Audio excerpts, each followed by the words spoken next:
relations, and I'm Lucy, and I'm representing China in the World Health Organization Committee, and we're discussing malnutrition and blood safety. We've passed a few different papers on figuring out how to address the issue of malnutrition, specifically in various regions of countries as opposed to the country as a whole.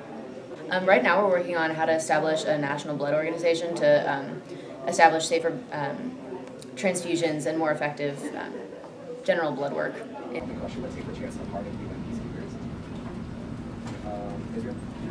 Building off of what the United Kingdom... I'm Daniel C. I am the representative from Serbia, and we are both in SPECPOL. Yeah. I'm Murad Laraji. I represent the United Kingdom. Well, currently the issue that we're working on is Crimea, the tensions between Ukraine, Crimea, and Russia. So we believe that as of now, Crimea is still part of Ukraine. It has been historically and culturally, and that first of all, more information needs to be gained. We obviously do not want them to be initially put in with Russia, as that would be very economically and socially disastrous for the people. And we are currently asking the Pew Research Center to move in order to gain more information on the issue. Additionally, we support sanctions against the Russian government, including sanctions in the military-industrial complex, to take away their right and their means of making war in Crimea and invading other parts of Ukraine, seeing as how there are protests in Donetsk, the capital of Ukraine.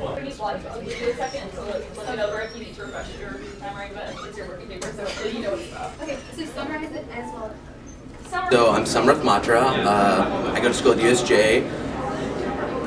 Currently we're talking in committee about the rights of refugees.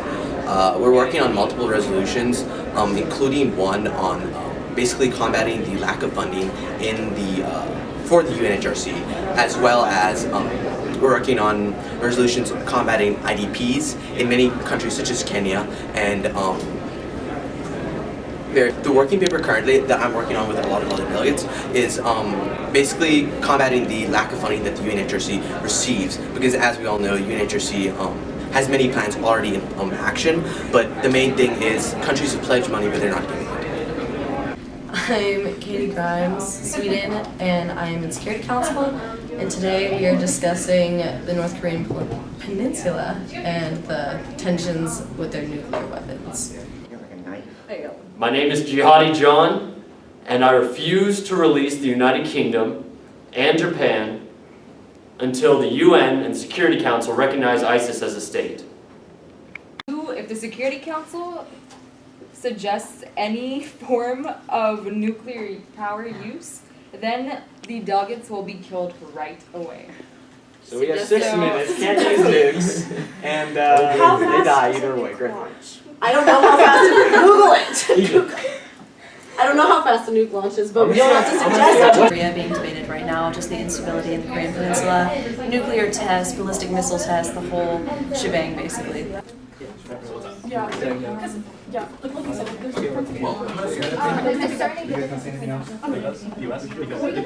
I'm Jacqueline Becerra. I'm in the Human Rights Council. We have been discussing religious freedoms, forced evictions, the rise of xenophobic and nationalistic parties, and the rights of the elderly. One that was dealing with religious freedoms that was passed at the very beginning, it dealt with actually education. One of the strong pushes is we had a huge divide in ideologies between secular and theocratic governments, and as they clashed in that divide, one thing that we could all had in common was the fact that we all wanted citizens that were knowledgeable in religious freedom, religions around the world. We believe that by educating the people, then they would have a better idea of what the religions specifically were, and that would reduce miscommunication, and that we've got to pass a resolution that instituted a UN curriculum that helped do that all around the world. They do not know from which side these locals are from, but they were familiar to the area. Are there any other individuals from either side? Okay, I'm Liam Ash. I'm representing the delegation of Japan.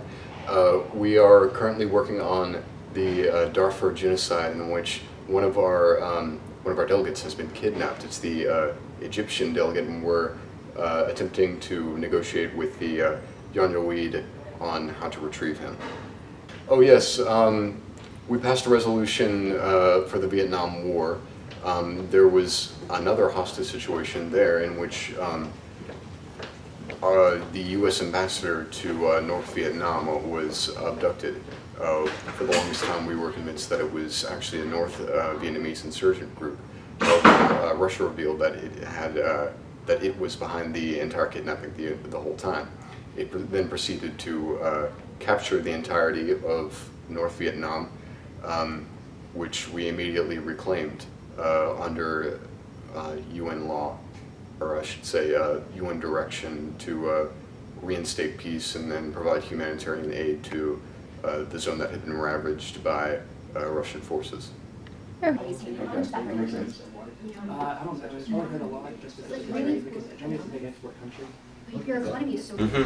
my name is Sam Cecil. I'm in the EU committee, and currently we're all talking about how to stop some of the issues that are causing so many European nations to want to secede from the EU.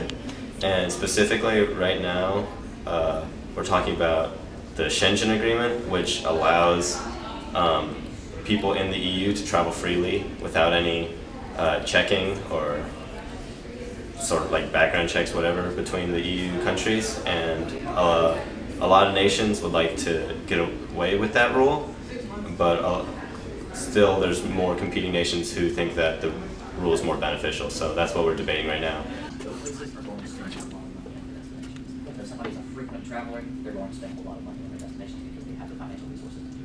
My name is Xander Arnell, and I represent the delegation of Peru from Bentonville High School, obviously. And right now we are addressing rising economic crises worldwide, specifically in the area of debt. And we are about to move on to the topic of opioid production in the Southeast Asia, the Golden Triangle. So the major resolutions that we are about to address was specifically with regard to transparency of government fiscal spending as a means to check corruption, and encouraging policies that would increase economic development and in a sustainable manner, and lower debt. So government's policies that would result in less debt production. Okay. On the next. We should implement a Coast Guard patrol around the coast of Africa to where these drugs are being. Sakir, Sweden. Disarmament and International Security Committee. The main topic of discussion has been terrorism and how it relates to international drug trafficking, as well as suicide bombing. We have passed, I believe it is 4 working papers, had a resolution which discussed topics to reduce terrorism through stopping the international drug trade, and we did this through limiting the chemicals which contribute to this drug trade, as well as supporting organizations such as the FATF, which give guidelines on what chemicals should be allowed to ship through.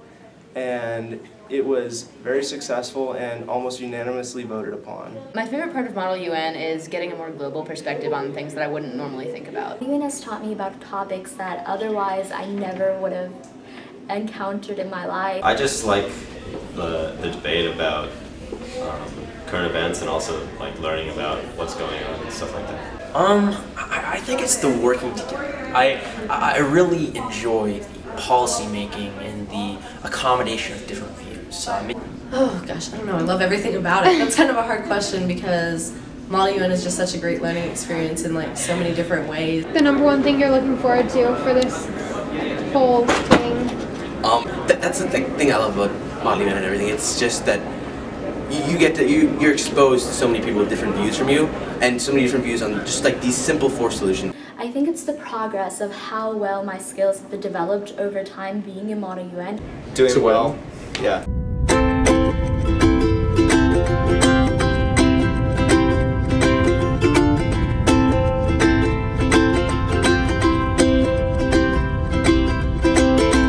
Na na na na, oh oh, na na na na.